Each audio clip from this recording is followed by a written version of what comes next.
Vande Mataram audience friends, you are watching Star Max News Channel. Finance Minister Nirmala Sitharaman on 1st February 2021. Let's talk about the Chartered Accountant of Surat, Mr. Dilip Singh Gahlot, Mr. Anurag Agrawal, Mr. Rajiv Baldi. Rajiv जी, मैं आज आपसे बात करना चाहता हूं और हमारे audience, हमारे जो दर्शक मित्र हैं वो आपसे जानना चाहते हैं कि इस बजट में जो डायरेक्ट टैक्स को लेकर प्रावधान दिया गया है, इससे आप कृपया अवगत कराने की कृपा करें। धन्यवाद, मुझे आपने यहाँ बुलाया स्टार मैक्स न्यूज़ चैनल। मैं आपको बताना चाहता हूँ और बताऊँगा कि ये डायरेक्ट टैक्स में क्या क्या नए प्रावधान आए हैं, उसके बारे में थोड़ा बहुत अवगत कराऊँगा। ये इस डिकेड का, इस सदी का पहला बजट है, उसके बारे में हम जानेंगे। देखिए, डायरेक्ट टैक्स मतलब इनकम टैक्स। इनकम टैक्स में सबसे बड़ा कि इस बार चेंज स्लैब टैक्स कुछ नहीं है, टैक्स के अंदर कोई भी स्लैब चेंज नहीं हुआ है, सबसे पहला ये। पर उन्होंने जो रिटर्न फाइलिंग करने की डेट्स है, वो पहले हम बिलेटेड रिटर्न या रिवाइज रिटर्न 31 मार्च तक फाइल कर सकते थे। अब उसको सीमित करके उन्होंने 3 महीने पहले 31 दिसंबर तक कर दिए। हम लास्ट डेट पहले जो रिवाइज रिटर्न भी कर सकते थे 31 मार्च तक, वो अब 31 दिसंबर तक ही सीमित रहेगी। दूसरा, जो ऑडिट का था कि हम पहले 5 करोड़ तक की ऑडिट की लिमिट थी। अगर हमारा टर्नओवर 5 करोड़ का है और हमारा जो खर्चा है कैश में वो अगर 5% से कम है, तो हम 5 करोड़ तक की ऑडिट कराने की ज़रूरत नहीं थी। उसको बढ़ा के उन्होंने 10 करोड़ कर दी है। मतलब हमें 10 करोड़ तक की ऑडिट कराना नहीं है, बशर्ते अगर हमारा जो खर्चा है, हमारा जो एक्सपेंस है वो 5% से कम हो कैश में। और पर इसके अंदर एक ये बात ध्यान देने की ज़रूरत है कि हमारा जो टीडीएस की लिमिट है वो अभी भी 1 करोड़ रुपए है। मतलब टीडीएस अगर 1 करोड़ रुपए से ज़्यादा अगर हमारा टर्नओवर है तो हमें अभी भी टीडीएस काटना पड़ेगा, उसके अंदर कोई प्रावधान में चेंज नहीं हुआ है। दूसरा, एक और जो इम्पोर्टेंट है बिल्डर्स के लिए, बिल्डर्स को राहत देते हुए एक फैसला लिया है कि अगर जंतरी की कीमत के नीचे 20% तक अगर दस्तावेज कराते हैं, जंतरी कीमत के 20% नीचे तक भी, तो भी उन्हें कोई भी टैक्स के अंदर फर्क नहीं पड़ेगा, उनके ऊपर टैक्स का प्रावधान लागू नहीं होगा। पहले ये टैक्स का 10% तक की सीमा थी, जंतरी से 10% नीचे तक वो करवा सकते थे। अब वो सीमा 10% से बढ़ाकर 20% कर दी है। एक टीडीएस में नया सेक्शन ऐड किया है उन्होंने, उसके अंदर ये डाला है कि 10 करोड़ का टर्नओवर हो जिस व्यक्ति का, और वो सामने वाले व्यक्ति से 50 लाख तक की खरीदी करता हो, अगर वो 50 लाख तक की खरीदी करता है तो उसे 0.1% के हिसाब से टीडीएस काटना पड़ेगा। मतलब अगर मेरी खरीदी है 50 लाख की किसी व्यक्ति से, तो मुझे उसके सामने वाले पे 10.1% के हिसाब से टीडीएस काटना पड़ेगा। पर टीडीएस में एक नया सेक्शन ये भी लाए जो एसएससी के लिए काफ़ी मुश्किल भरा है कि उसे ये ध्यान रखना पड़ेगा कि सामने वाले ने रिटर्न अपना फाइल किया है नहीं। वो सब सेक्शंस के लिए लागू पड़ेगा, टीडीएस के जो भी सेक्शन है उन सब के लिए लागू पड़ेगा कि अगर मेरे सामने वाले ने रिटर्न फाइल नहीं किया है तो उन्होंने उसमें 3 पॉइंट रखे हैं। एक, टीडीएस जो रेट है, जो एक्ट में जो रेट लिखी है उसका दुगना टैक्स काटना है।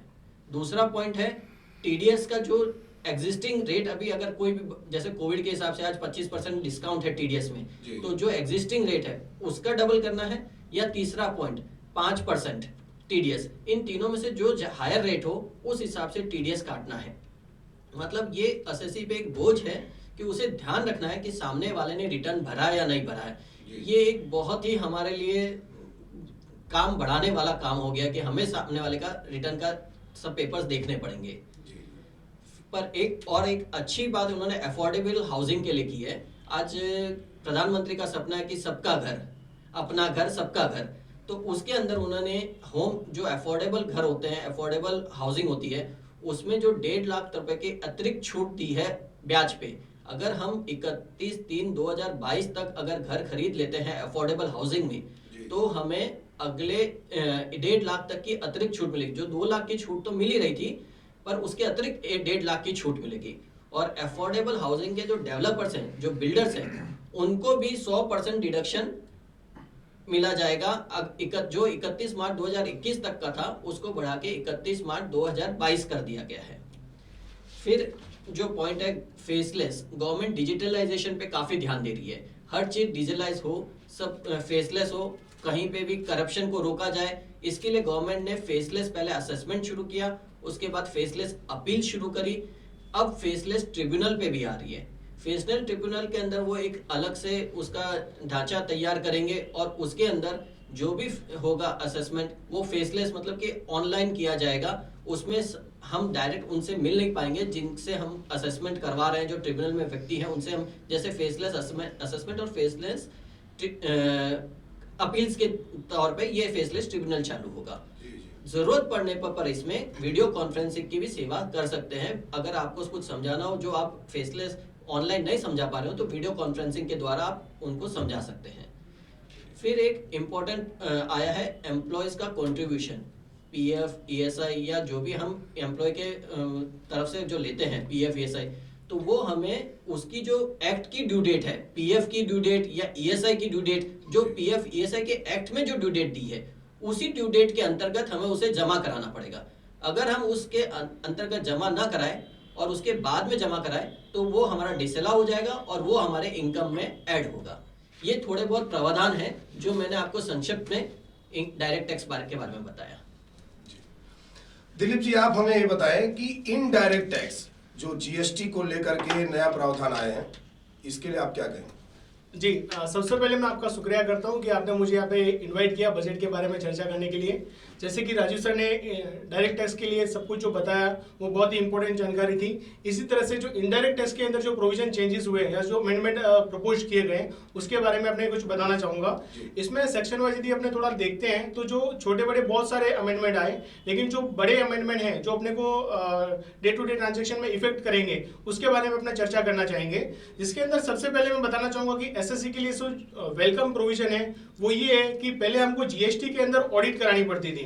अब वो ऑडिट वाला प्रोविजन बिल्कुल ही हट गया है। आपको अब जीएसटी के अंदर ऑडिट कराने की कोई जरूरत नहीं है। अब सिर्फ आप जब आपका एनुअल रिटर्न भरोगे तब उसी के साथ एक रिकंसिलिएशन स्टेटमेंट जमा करा देना है। तो इनडायरेक्टली मतलब अपना जो जीएसटी वाला कंप्लायंस था ऑडिट का वो पूरी तरह से हट चुका है। एक ये नंबर 1 प्रोविजन जो वेलकम प्रोविजन है एसएससी के लिए। दूसरा एक हार्श प्रोविजन है, वो ये है कि अब इनपुट टैक्स क्रेडिट लेना इतना आसान नहीं रहा जितना पहले होता था। पहले हम क्या करते थे कि हमने किसी से माल खरीदा है, हमारे पास टैक्स इनवॉइस है और सामने वाले ने पे कर दिया तो हमको उसका इनपुट टैक्स क्रेडिट मिल जाता था। लेकिन गवर्नमेंट ने इसमें और कंडीशन बढ़ा दी है कि यदि वो सामने वाले ने पेमेंट नहीं किया है, आपने भले उसको पेमेंट कर दिया हो टैक्स का, लेकिन सामने वाले ने वो जमा नहीं कराया है और आपके पोर्टल पे यदि वो नहीं दिख रहा है तो आप उसका क्रेडिट नहीं ले पाओगे। ये बहुत ही हार्श प्रोविजन है और इसको लेके मुझे लगता है कि आने वाले नियर फ्यूचर में बहुत सारे लिटिगेशन बढ़ेंगे, क्योंकि इसके अंदर जो अपना कॉन्स्टिट्यूशनल राइट होता है कि हमने जो चीज पे कर दी है उसके लिए भी अब हमें फाइट करनी पड़ेगी।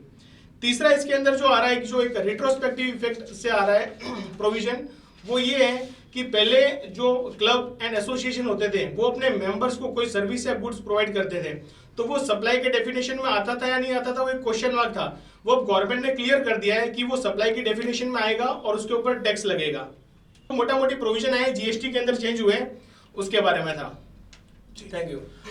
बजट के अन्य प्रावधान क्या है अनुराग जी, आप इस पर कुछ रोशनी डालिए। नमस्कार, मैं सबसे पहले स्टार न्यूज़ चैनल का धन्यवाद करना चाहूँगा कि उसने हमें मौका दिया कि अपने व्यूज शेयर करने का।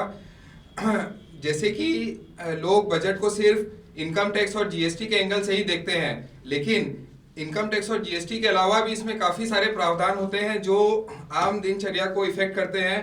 आइए कुछ उन प्रावधानों पर प्रकाश डालते हैं, कुछ समझते हैं। जैसे कि ओपीसी 1% कंपनी जो पहले जिसमें शेयर कैपिटल और टर्नओवर के लिए लिमिट थी, वो सरकार ने अब उस लिमिट को हटा दिया है और 1% कंपनी अब प्राइवेट लिमिटेड में भी कन्वर्ट हो सकती है।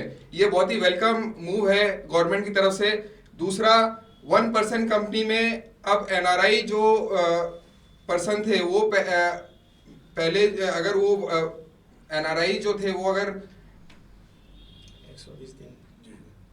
ओपीसी में 1% कंपनी में जैसे एनआरआई अगर पहले डायरेक्टर बनना चाहते थे तो उनके लिए एक मैंडेटरी रिक्वायरमेंट थी कि वो कम से कम 182 दिन से ज़्यादा इंडिया में होने जरूरी होते थे, लेकिन अब उस समय सीमा को घटाकर 120 दिन कर दी गई है। तो अब हमें उम्मीद है कि 1% कंपनी ज़्यादा बनेंगी और व्यापार ज़्यादा होने की उम्मीद है। स्मॉल कंपनीज के लिए शेयर कैपिटल और टर्नओवर की लिमिट को 2 करोड़ और 20 करोड़ कर दिया गया है। माननीय फाइनेंस मिनिस्टर ने स्टैंड अप इंडिया में जो SC/ST और वुमेन एंटरप्रेन्योर्स के लिए जो लोन लेने के लिए मार्जिन मनी की रिक्वायरमेंट थी उसको 25% से घटा के 15% का प्रस्ताव रखा है। ये भी एक बहुत ही अच्छा बूस्ट है स्टैंड अप इंडिया स्कीम के लिए। सिंथेटिक स्टोन्स जो कि चाइना से या अन्य देशों से इंपोर्ट किए जाते थे जिससे भारतीय मार्केट इफेक्ट होता था, तो उसमें कस्टम ड्यूटी को 10% से बढ़ाकर 15% कर दिया गया है, जिससे कि अब ज़्यादातर लोकल प्रोडक्ट्स मैन्युफैक्चर होंगे और मोदी जी का सपना मेड इन इंडिया का जो है वो साकार हो सकेगा और बेहतर तरीके से। कुछ वस्तुएं हैं जिसपे कस्टम ड्यूटी बढ़ाई गई है, जैसे कि mobile phone, chargers, motor vehicle के स्पेयर पार्ट्स, सिंथेटिक इम्पोर्टेड कपड़े, solar equipments, cotton, petrol diesel पे अतिरिक्त 2.5 और डीजल पे 4 रुपए पर लीटर का एक एडिशनल सेस लगाया है, एग्रीकल्चर सेस लगाया है। लेकिन गवर्नमेंट का मानना ऐसा है कि इस सेस से इसके दाम नहीं बढ़ेंगे, बाकी के जो टैक्सेस हैं उसके साथ वो कंपेंसेट करके दाम उतना ही रहेगा पेट्रोल और डीजल का, तो अन्य कोई आम आदमी पे कोई अन्य भार नहीं पड़ेगा। तो गवर्नमेंट के एंगल से एक ये प्रावधान है। कुछ वस्तुएं ऐसी हैं जिसपे कस्टम ड्यूटी घटाई भी गई हैं, जैसे कि स्टील, गोल्ड, सिल्वर और लेदर के गुड्स। गोल्ड सिल्वर पे ड्यूटी को घटाया गया है, जिससे जो टैक्स चोरी है उसमें कुछ कमी आएगी और जो लोकल मैन्युफैक्चरर हैं, लोकल फॉर वोकल को बढ़ावा मिलेगा और इससे हमें उम्मीद है कि ज्वेलरी मार्केट भी बूस्ट करेगा और गृहिणियों के लिए एक शुभ समाचार है। तो गवर्नमेंट का धन्यवाद है इसके लिए। इंश्योरेंस सेक्टर में गवर्नमेंट ने FDI इन्वेस्टमेंट को 74% तक प्रमोट किया है, पहले ये 49% ही था। इससे अब फॉरेन इन्वेस्टर्स काफ़ी इंडिया में इन्वेस्ट कर सकेंगे, जिससे कि इनफ्लो बढ़ेगा। वर्ष 2021-22 में LIC का IPO प्रस्तावित है, तो ये भी एक खुशखबरी है। गवर्नमेंट ने डिजिटल पेमेंट को बढ़ाने के लिए 1500 करोड़ का फंड अलॉट किया है, इंसेंटिव की तरह वो देंगे, जिससे डिजिटल पेमेंट बढ़ सके और लोग डिजिटली ज़्यादा उपयोग करें और गवर्नमेंट की कैशलेस इकोनॉमी की तरफ गवर्नमेंट का रुख है वो साकार हो सके। गवर्नमेंट ने 1500 स्कूल्स में 15,000 स्कूल्स को टेक्नोलॉजी से के साथ अपग्रेड करने की एक मुहिम इस बजट में दिखी। तो ये मेरी तरफ से कुछ टिप्पणी थी। धन्यवाद। दिलीप जी, ये सवाल है कि विपक्ष का आरोप है कि यह बजट सूट वूट वालों के लिए है। अच्छा, जो सूट बूट वाले हैं उनके लिए बजट बताया जा रहा है, आम आदमी के लिए बजट नहीं बोल रही है विपक्ष। इस पर आपका क्या सुझाव? जी, ये आपने बहुत ही अच्छा सवाल पूछा। जैसे कि विपक्ष आरोप लगा रही है कि ये सारे सूट बूट के वाले के लिए ये बनाया हुआ, आम आदमी के लिए इसमें कुछ भी नहीं है। लेकिन मैं आपसे कुछ डेटा शेयर करना चाहूँगा इस बजट के लिए कि 75 की एज वाले से ऊपर वाले के लिए जो है, उनके लिए यदि आप उनकी पेंशन की इनकम है और सिर्फ इंटरेस्ट की इनकम है तो उनको रिटर्न फाइल करने की जरूरत नहीं है। तो ये आम आदमी के लिए। दूसरा, हेल्थ के लिए उन्होंने 2,23,849 करोड़ रुपए आवंटन किए गए हैं। तो ये किसके लिए? आम आदमी के लिए। अमृत योजना के तहत उन्होंने 2,87,000 करोड़ रुपए आवंटित किए गए हैं। इसी तरह से 7 टेक्सटाइल पार्क बनाने वाले हैं। केरल में 65,000 करोड़ रुपए के राष्ट्रीय राजमार्ग के निर्माण किया जाएगा। मुंबई कन्याकुमारी इकोनॉमिक कॉरिडोर की घोषणा की गई है। रेलवे के अंदर 1,10,055 करोड़ रुपए का आवंटन किया गया है। 18,000 करोड़ रुपए की लागत का सार्वजनिक बस परिवहन प्रणाली चालू करने वाले हैं। तो ये सब जो घोषणाएं हैं वो गवर्नमेंट ने आम आदमी के लिए ही की गई है। इसमें कोई भी ऐसा नहीं है कि कॉरिडोर में या जो रोड बनने वाले हैं उसके ऊपर खाली सूट बूट वाले जाने वाले हैं। वो आम पब्लिक के लिए बनाया गया है। तो ऐसा हम बिल्कुल नहीं कह सकते कि ये सूट बूट वालों के लिए ये पूरा ही जो बजट बनाया गया है आम आदमी को ध्यान में रखकर ही बनाया गया है, मेरा ऐसा मानना है। जी, इस बजट से रोजगार के क्या कोई नए अवसर भी पैदा होंगे राजीव जी? हाँ, मैं ये मानता हूँ कि इस बजट से रोजगार के काफ़ी अच्छे अवसर पैदा होंगे, क्योंकि गवर्नमेंट ने इस बार जो ज़्यादा थ्रस्ट रखा है, जो ज़्यादा अपना मुहिम रखी है, वो इंफ्रास्ट्रक्चर पर रखी है। जैसे कि रेलवे मिनिस्ट्री के अंदर उन्होंने जो 1 लाख करोड़ के ऊपर से ज़्यादा का एलोकेशन किया है, वैसे ही उन्होंने ministry of roads and highways के अंदर भी 1 लाख करोड़ से ऊपर का ज़्यादा का आवंटन किया है। मतलब ये जो इतना पैसा इंफ्रास्ट्रक्चर में आएगा, वो जब लगेगा, खर्चा होगा, तो रोजगार के अवसर तो बढ़ेंगे ही बढ़ेंगे। और सबसे ज्यादा रोजगार इन्हीं क्षेत्रों से पैदा होते हैं। और एक बार ये पैसा जब बाजार में आएगा तो अपने आप नए नए रोजगार मिलेंगे, इनसे जुड़े हुए कई लोग उसके साथ साथ जुड़ेंगे और वो लोग नए नए रोजगार को, लोगों को रोजगार देंगे। इसलिए मैं मानता हूँ कि रोजगार के अवसर जरूर पैदा होंगे इस बजट से। सूरत शहर के दृष्टिकोण से यह बजट किस तरह सा है? अनुराग जी आप बताइए। सर, सूरत शहर के दृष्टिकोण से देखें तो इसमें काफ़ी अपॉर्चुनिटीज़ हैं इस बजट में।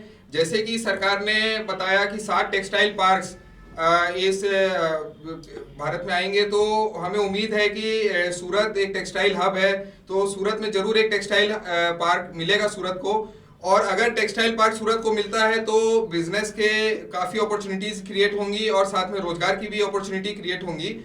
दूसरा, जैसे सूरत डायमंड सिटी के नाम से भी जाना जाता है, तो ये जो सिंथेटिक स्टोन पे मैंने आपको पहले बताया था कि कस्टम ड्यूटी बढ़ाई है, तो अपना इंपोर्ट कम होगा और लोकल मैन्युफैक्चरर्स को बढ़ावा मिलेगा, उनका रोजगार बढ़ेगा। तो ये एक वेलकम मूव है सूरत के दृष्टिकोण से। और जैसे इंफ्रास्ट्रक्चर के बारे में अपने बात करें तो इंफ्रास्ट्रक्चर पे काफ़ी फोकस है गवर्नमेंट का। और जैसे कि उन्होंने ये अफोर्डेबल हाउसिंग में भी 1 साल का समय सीमा बढ़ाई है, तो हमें काफ़ी उम्मीद है कि सूरत को काफ़ी नए रोजगार और नई बिजनेस अपॉर्चुनिटीज़ मिलेंगी। सर, ये जो बजट पेश किया गया है इसमें तो 10 अंक मिलने चाहिए, तो आप लोग इसमें से कितने अंक देना चाहेंगे? जी हाँ, मेरे हिसाब से इस बजट को मैं 10 में से 8 अंक देना चाहूँगा। और 2 अंक जो मैं काट रहा हूँ उसका एक रीज़न है। जैसे कि मैंने इसको ओवरऑल बजट को देखा तो इससे गवर्नमेंट का जो 360 डिग्री का जो एंगल लग रहा है वो ऐसा है कि पूरी तरह से उसको 360 डिग्री डिजिटलाइजेशन की तरफ गवर्नमेंट जा रही है। लेकिन इसके विपक्ष में यदि हम देखते हैं तो जो ग्राउंड रियलिटी है और गवर्नमेंट को जो हमको इंफ्रास्ट्रक्चर देना चाहिए था जिससे कि ये पूरा डिजिटलाइजेशन हो सके, उसमें और गवर्नमेंट के विजन में भी काफ़ी गैप है और उसको भरने में शायद गवर्नमेंट लगी हुई है। और इसके लिए मैं इसके 2 अंक काटता हूँ। बाकी मेरी तरफ से ओवरऑल ये बहुत ही अच्छा बजट माना जाएगा। राजीव जी, आपका क्या ख्याल है? मैं इस बजट को 10 में से 8.5 अंक जितना देना चाहूँगा। जी सर। 1.5 अंक क्यों? 1.5 अंक आप कह सकते हैं कि जीएसटी में की मुझे सिंप्लीफिकेशन की काफ़ी उम्मीद थी। जो उन्होंने कहा तो है माननीय मंत्री जी ने, पर उसका रोड मैप वो कैसे होगा उसके बारे में कुछ क्लियर नहीं बताया है। और इसमें मुझे जो इनकम टैक्स में 80C की जो छूट मिलती थी उसके भी मुझे बढ़ावे की उम्मीद थी कि उसको कुछ बढ़ाया जाएगा, पर वो भी कुछ बढ़ाया नहीं गया है। इसलिए मैं 1.5 अंक काटता हूँ। वैसे बाकी देखा जाए तो बहुत ही पॉजिटिव बजट है। अनुराग जी, आप क्या कहना चाहेंगे? आप कितना नंबर देंगे इसमें से? मैं बजट को 7.5 अंक देना चाहूँगा। मैंने 2.5 अंक गायब कर रहे हैं सर आप। मैंने 2.5 अंक के काटे हैं क्योंकि गवर्नमेंट कुछ 2-4 कदम जो है मुझे लगे कि शायद ये नुकसानदायक हैं। जैसे एक प्राइवेटाइजेशन की तरफ ज़्यादा से ज़्यादा गवर्नमेंट बढ़ रही है, तो इसमें जब कई बार प्राइवेट प्लेयर्स मार्केट को डोमिनेट करते हैं और मार्केट को अपने हिसाब से चलाते हैं, तो ये शायद भारतीय दृष्टिकोण से शायद ये नुकसानदायक हो सकता है। दूसरा, इस बार ऑटो सेक्टर और ट्रेवल इंडस्ट्री को काफ़ी उम्मीद थी जो कि इस बजट में अछूता रह गई। सिर्फ इंफ्रास्ट्रक्चर और इंफ्रास्ट्रक्चर पे ही ज़्यादा फोकस हुआ है, तो मैं इस एंगल से 2.5 अंक काटता हूँ। सर, आप लोगों का बहुत बहुत धन्यवाद हमारे चैनल से जुड़ने के लिए। देश विदेश की ताज़ा खबरों के लिए बने रहे हमारे साथ और देखते रहे स्टार मैक्स न्यूज चैनल।